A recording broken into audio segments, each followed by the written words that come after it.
Hello, Grace. Hello, hello.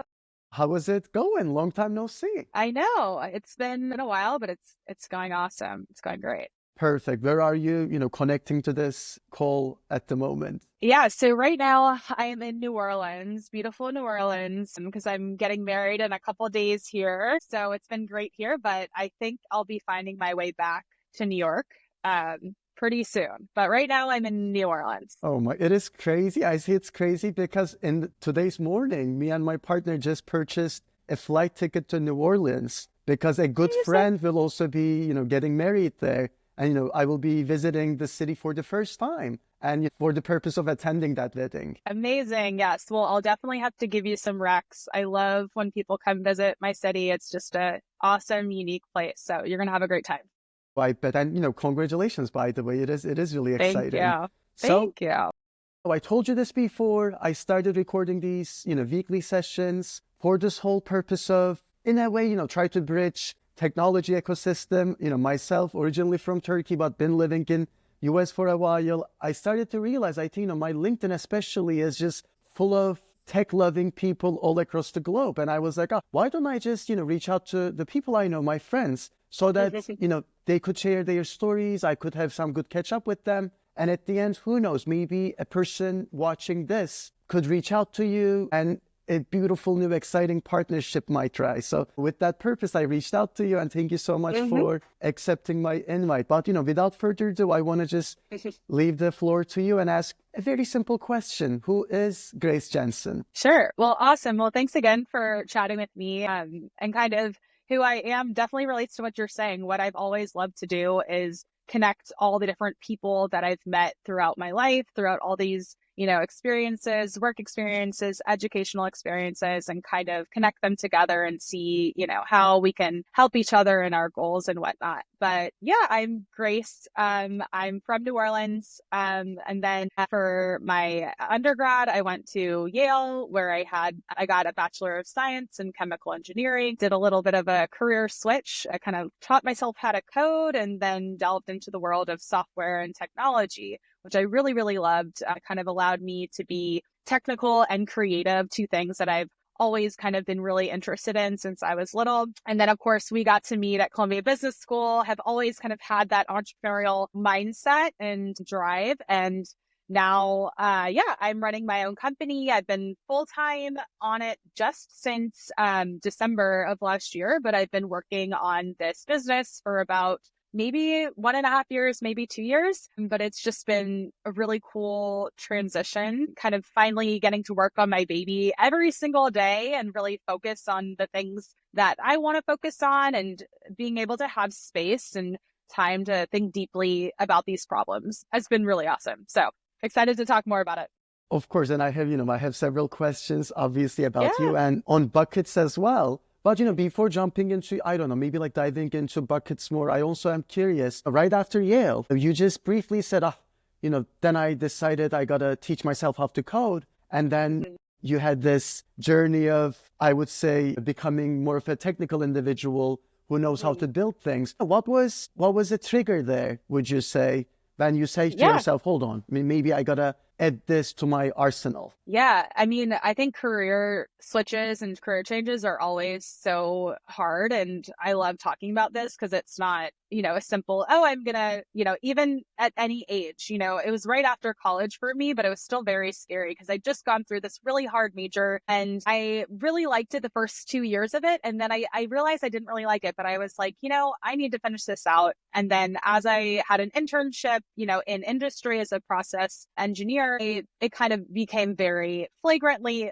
like I realized that it just wasn't for me, and I think what it was that wasn't for me is that kind of that rigidity in the industry, at least at that time. And I've always been a deeply creative individual. I wanted to create things, from the ideas in my head. And I kind of looked to software. And so I started, teaching myself here and there. I decided, hey, why don't I get another degree in this? So I took some classes at Tulane University in New Orleans and was able to get my second Bachelor of Science there.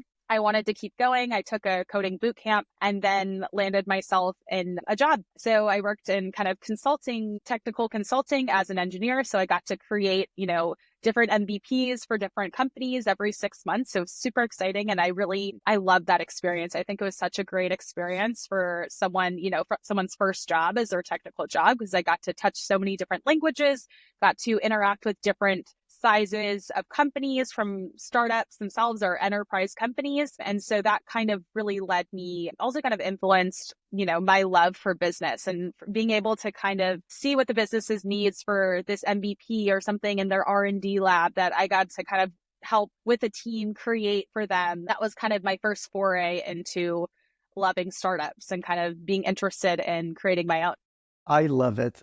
And, one thing that is, I think, making me even more curious is, you graduate from your undergrad and then you were like, oops, I want to learn a different thing on a, maybe, to some degree, completely different field. You put a lot of energy into it and then you start your professional life. And, you've been working in, different organizations, in different roles. And then at some part you identify a problem. And from that problem, you say, okay, hold on, maybe I should create a solution to that problem. And I suppose, buckets came to life.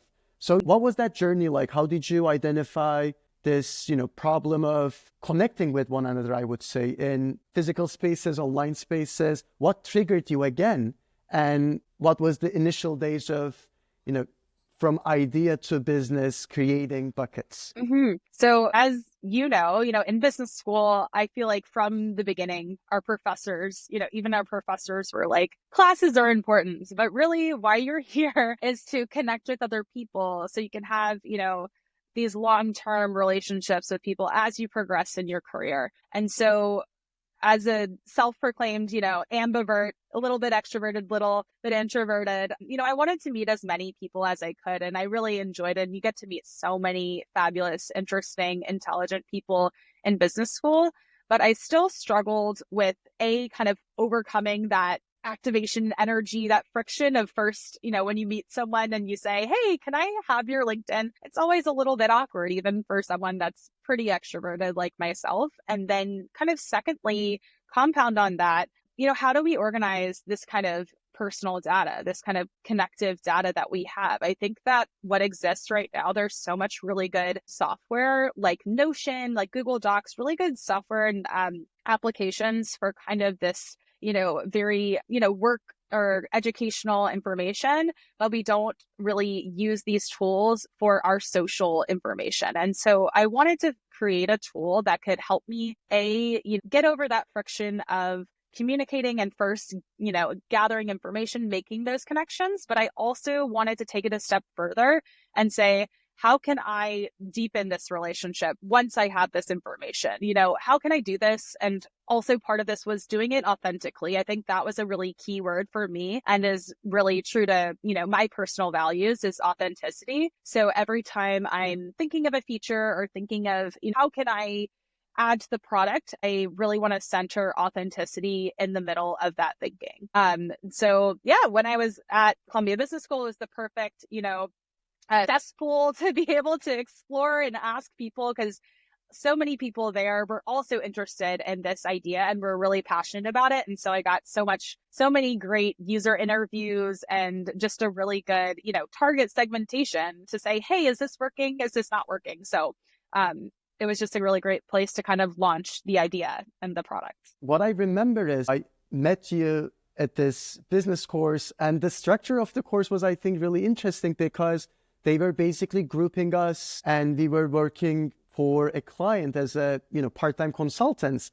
But your group was the only group that was not working with an external client, but working on buckets, which I think was fascinating because, you basically, announcing, convincing your group, being like, look, I have something interesting, put a lot of my energy into it. So why don't we just work on this so that I would also hear your perspectives? And thanks to that class and listening to you throughout the class, I joined your newsletter. And in that newsletter, you inform your users, all the people interested in buckets, like what has been going on lately on that month or 2 months or whatever. So one thing that I'm questioning now is, that class was almost a year ago. And I know for a fact through the newsletters, through your LinkedIn posts, that there have been a lot of milestones in your process of developing buckets and making it the better product that it is today. So if you were to talk about, some of those milestones, what would you say? Yeah. So I feel like there's been so much progress since kind of that first class that, I first introduced, this crazy idea that I had and kind of went for it. So something that has been really awesome and something that we've been working really hard on this last year was completely redesigning and replatforming the application. So redesigning, we really went back to the drawing board.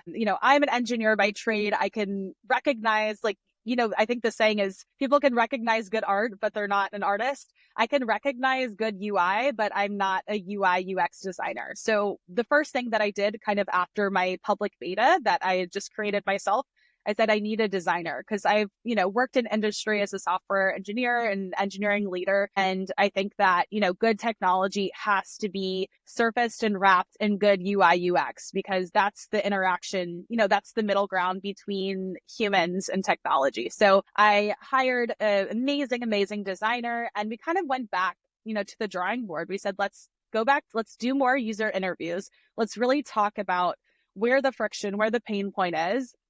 And what are people using now? How do they like that tool? What don't they like about that tool? How can we find something that is intuitive? And I think intuitive is such an important thing, especially when you're creating a new technology. You want to think about how much am I going to have to educate my user? So the redesign was, I think, just a huge step up in leveling up kind of the product. And then I really wanted to re-platform it because the MVP kind of public beta that I created was just for iOS. And part of Buckets as a company, as its mission is to connect everyone. So we wanted to make sure that we have a product that works fluently with iOS and Android. So that was another huge milestone that we're able to do. So we, redesigned the app and put it on, a React Native kind of platform agnostic, technology stack. So we were able to then launch our iOS version in January of this year. And then we're gearing up to launch our Android very shortly. So super excited about, those two improvements that I think just kind of really polished up the product. And I think that we're really getting closer to something and really honing in on the actual problem that people are having, the problems that people have when making connections and kind of maintaining those connections. I will touch on this soon in Yeah. another question, but I'm also really curious because I think, reaching out to your users and interviewing them, asking them, okay, this was the problem I identified, me and my team, we built this, and now it's on you. Just ball is on your court. Take a look, use this product, and tell me if it actually solves your problem in the way that we envisioned as well. And I think, in that interaction, which I think is so important, every founder learns a lot of things so that they could iterate their product further. So I'm really curious, what has surprised you the most about the initial group of people that were using Buckets? Were there any unexpected user behaviors or, insights you and your teammates realized? Yeah. I mean, I think from going all the way back to kind of that MVP, that public beta, I'll say the biggest insight was that people did not know how to use it. And that's what led me to the redesign. And kind of further than that, as I love UI UX. I think it's infinitely fascinating. I try to take courses just to understand more because I think, again, kind of that connection and making sure that you can, surface all this technology in a digestible way is just magic to me. But another insight that I've been having as we've been leaning in more to AI, tools and kind of integrating AI authentically into our product is that how do we, surface these features in a super intuitive way? And I think that's going to be a bigger shift kind of in the industry. And that's, what I think is going to be the next movement. We've had this movement of AI and people, are integrating AI kind of on the back end and just doing, using a basic almost ChatGPT wrapper. But I think more than that to make, AI super useful is how are we designing it? What is the interface between people and AI that is intuitive? And I think that's something I'm super curious about. And that's kind of also been surfaced in these conversations because when when I'm working with my designer and we're talking with users, we'll set up different tests and different kind of testing things that they can go through and say, we want you to achieve X. How would you do this? And kind of following them is super fascinating. So I think that was a crucial part that I got to learn from my designer and just watch what they do and see, oh, they're not, getting from the A to B because it's confusing. Maybe it's the copy, maybe it's the design. So I think one of my biggest insights has been that design is so, so important. And that's just been a learning for me, is just trying to understand kind of the interaction via, user experience from the beginning, because I think that informs just so much about adoption down the line, or how your product is perceived, how the brand message is perceived. So I think that's super important. You are describing Buckets as it's an AI-powered relationship manager.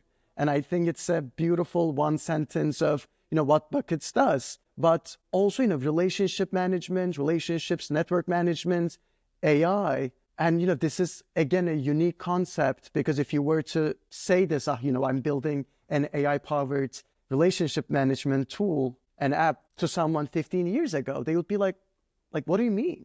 And I'm just, curious what makes Bucket's AI approach unique when it comes to, managing relationships, when it comes to networking. Would you mind to, tell us a little bit about that?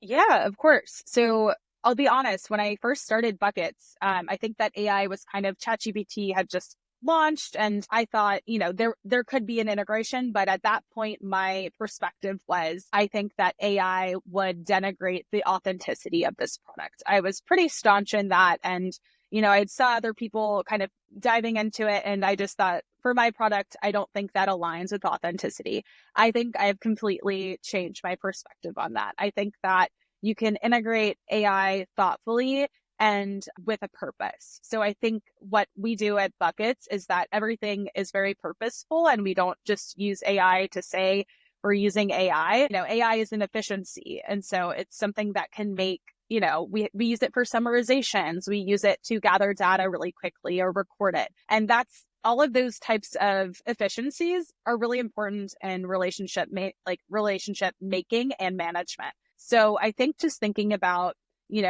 kind of ignoring the glossy, sparkly AI label, when you kind of draw that back, it's like, what is it doing for me as a user?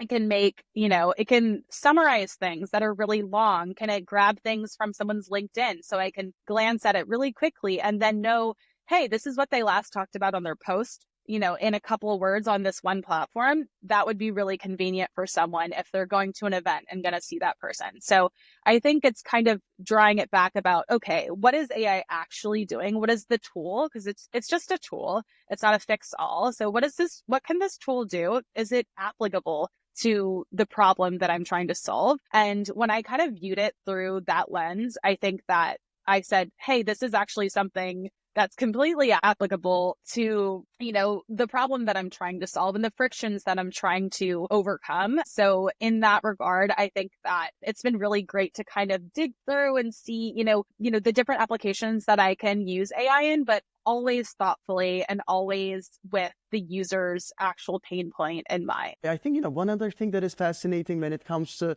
the rate of which technology is progressing and developed lately is, it is even hard to grasp how fast things have been progressing. And I think, some might say, it's mostly thanks to AI redefining the borders of growth. So what do you think in the next 5 years for Buckets, AI in one way or another, change the way people build and maintain relationships? Yeah. So I think what also makes Buckets kind of unique compared to its competitors is our integration of AI, but also kind of our focus on, looking at the plethora of ways that people connect. People connect, in real life. They connect on Google Meets. They connect from being CC'd on an email because someone wanted to introduce them to someone else. And so I think just what's important to me is kind of looking at this whole, array of ways that people connect and saying, how can we make this completely seamless? So however you bump into someone or,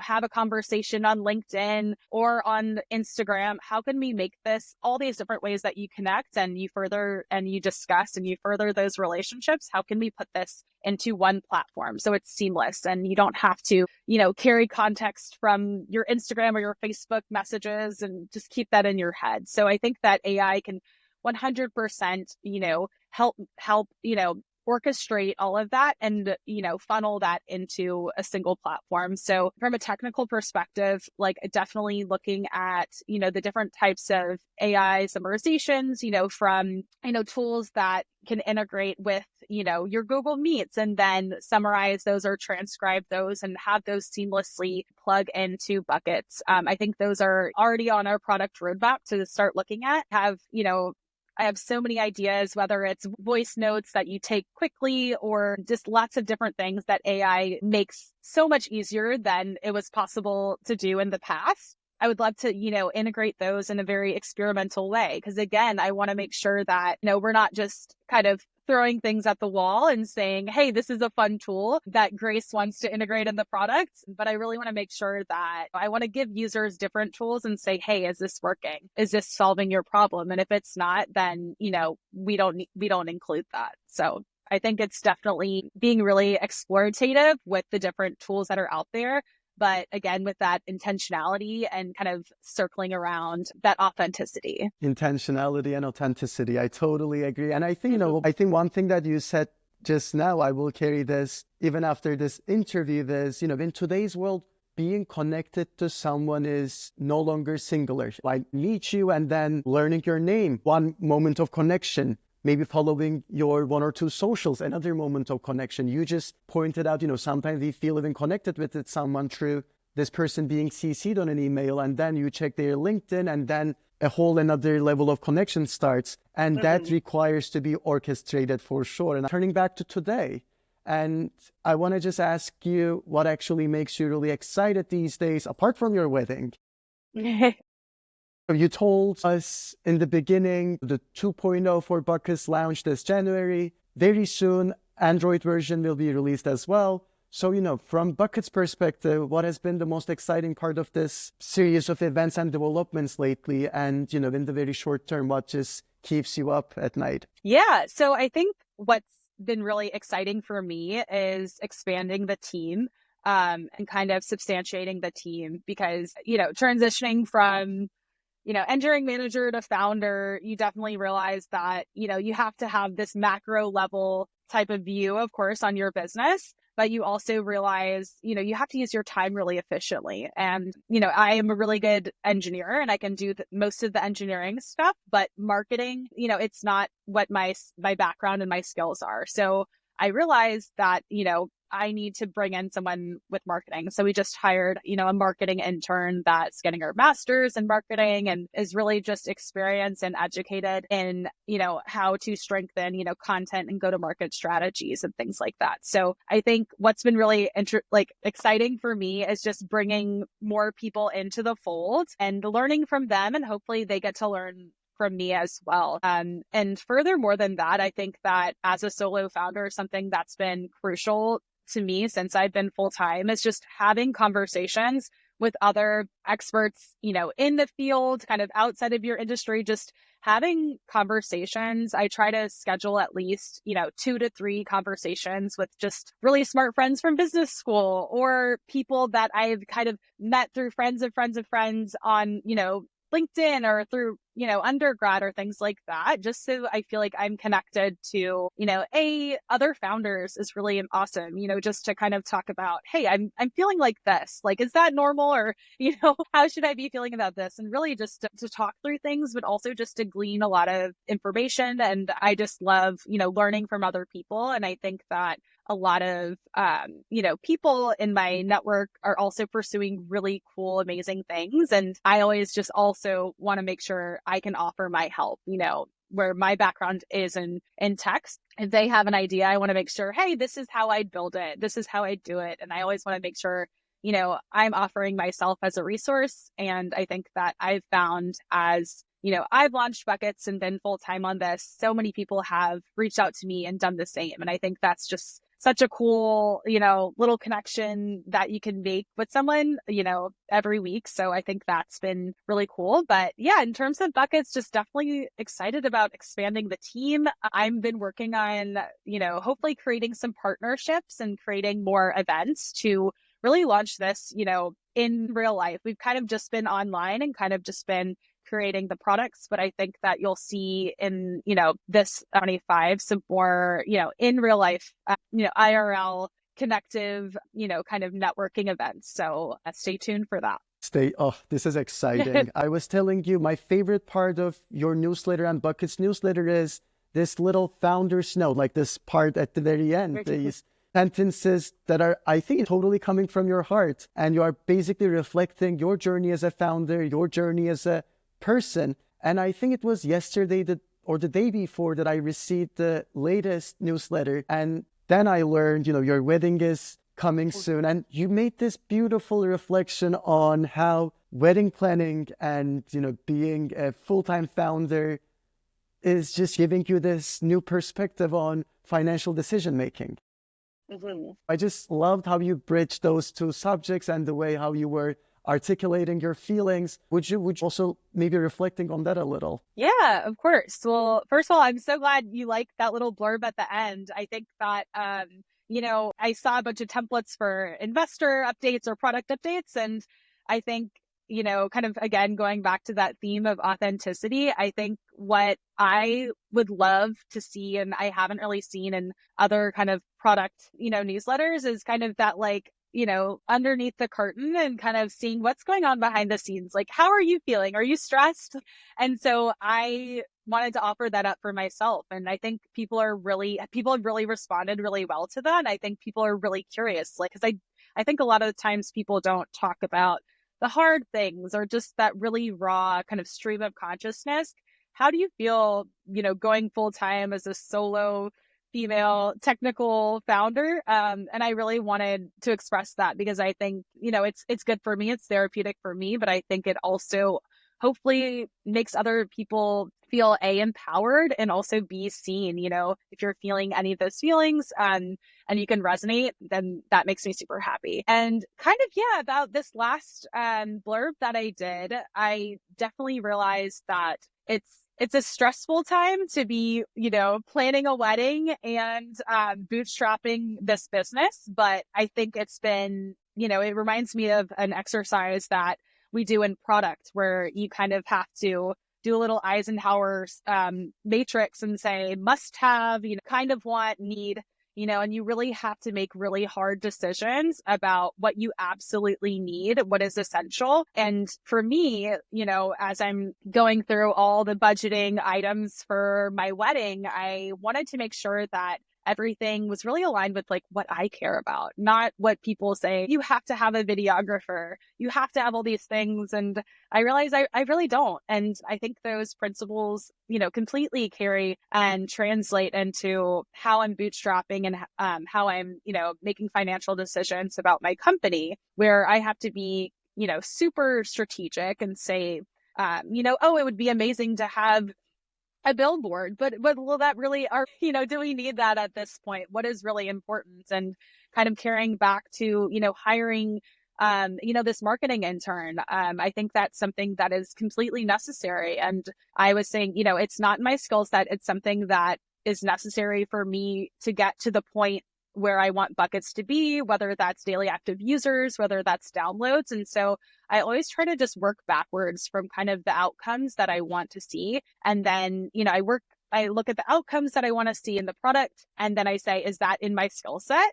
No, it's not. So I need to hire someone. And so that I think is like being really strategic and kind of, applying that must have, need, like to have kind of matrix mindset to the business. So I think it's just been a fun time of lots of numbers in the air.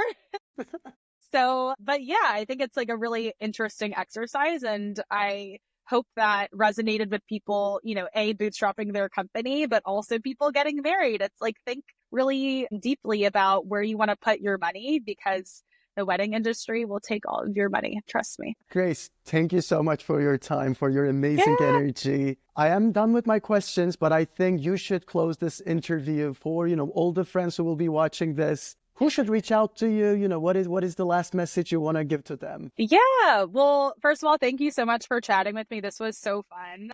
I love talking about this stuff, obviously. So I really appreciate you. And yeah, I think that I would love to reach out, please reach out if you are, in the industry and, interested in buckets. I just really like just talking to anyone, people that go to a lot of conferences. I'm super curious about, I guess, yeah, I'm just excited for everyone to try it out. And I'm just here to get feedback. We're pivoting, we're being experimental. I think that we're in a really fun stage of the company and the product where we're really tight with our users. So we hear your feedback. And I think that we want to hear from you. So that's all I have to say. Okay, thank you so much. Have a beautiful, beautiful rest of the day and enjoy your wedding. Awesome. Awesome. Thank you so much. Bye.